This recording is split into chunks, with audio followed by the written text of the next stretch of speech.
en Russie, la veille de Noël. Dans une petite isba au cœur de la forêt vit une famille de 5 enfants avec leurs 2 parents. Anastasia, Marina, Ivanovitch, Dimitri et la petite dernière, Natacha. La table est mise. 1, 2, 3, 4, 5, 6, 7, 8. Il y a 8 couverts. Ne vous ai-je pas dit pourtant qu'ils étaient 7? Alors, y a-t-il un invité? Non. En Russie, on met toujours un couvert supplémentaire au cas où un pauvre, un malheureux viendrait à passer. Et on l'inviterait à fêter Noël avec nous. Si quelqu'un vient, dit Natacha, il s'asseyra à mes côtés. Les enfants sont tous blottis devant la cheminée, serrés les uns contre les autres pour se réchauffer. Ils discutent. Et de quoi discutent-ils? La veille de Noël, bien sûr. Des cadeaux qu'ils aimeraient avoir en cette nuit-là.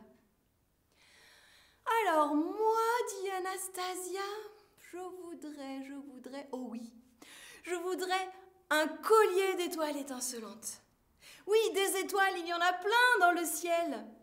Pour le Père Gel, c'est pas un problème. Oh là là, et moi, dit Marina, je voudrais un nuage en guise de coussin. Des nuages, le Père Gel, il en croise plein. Alors moi, dit Ivanovitch, je voudrais un millier de flocons de neige qui brillent, parce qu'avec, à l'école, je jouerais aux billes. Et moi, dit Dimitri, je voudrais le croissant de lune qui luit, parce qu'avec, je jouerais au boomerang dans la nuit. Et toi, Natacha, qu'est-ce que tu voudrais? Oh, moi, dit Natacha, je voudrais le Père Gel. Mais Natacha, le Père Gel, c'est pas un cadeau, c'est lui qui rapporte les cadeaux. Oui, bien sûr, dit Natacha, mais moi ce que je voudrais, c'est que le Père Gel, il vienne chez nous et qu'il nous raconte des histoires. Ce serait mon cadeau. Oh oui, ça, ce serait vraiment un cadeau merveilleux. Tout à coup, on frappe à la porte. La mère de Natacha va ouvrir. C'est un vieux monsieur, caché sous son grand manteau. Pardonnez-moi de vous déranger, j'ai faim, j'ai froid, puis-je entrer? Entrez, dit Natacha, et venez vous asseoir à mes côtés. Elle lui sert de l'oie farcie et des blinis. Le vieux monsieur se régale. Et les discussions reprennent de plus belle. Mais il est tard. Il est l'heure de dormir. Alors le vieux monsieur se lève et dit « Merci infiniment pour cette bonne soirée. J'avais froid et j'avais faim lorsque vous m'avez accueilli.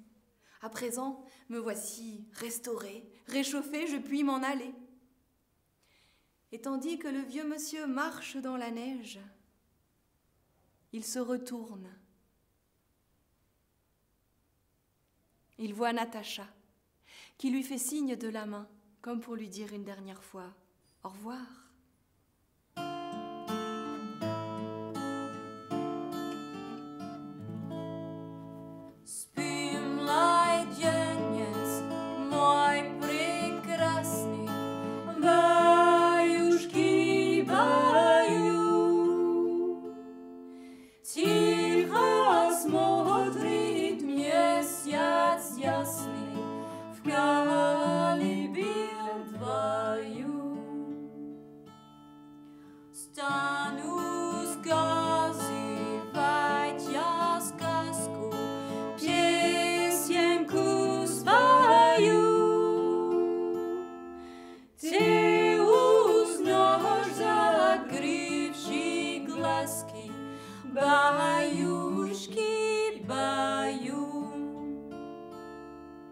Bogatyr, ty staniesz z widu i za dушой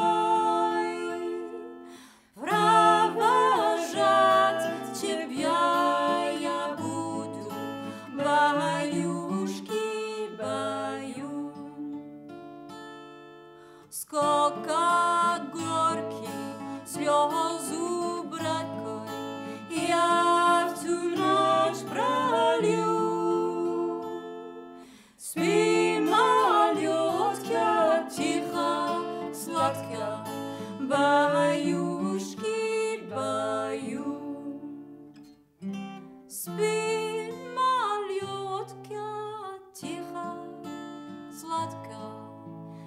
Bаюшки, баю.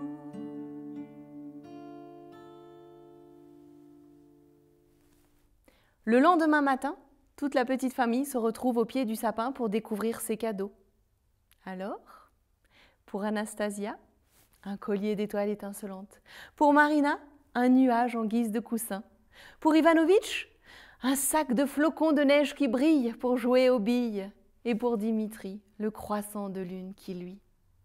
Et pour Natacha alors? Pour Natacha, un livre. Un livre intitulé « Les histoires du Père Gel ». À l'intérieur, il y a un petit mot écrit à la plume. Je vous le lis. Pour Natacha et merci pour ce bon repas.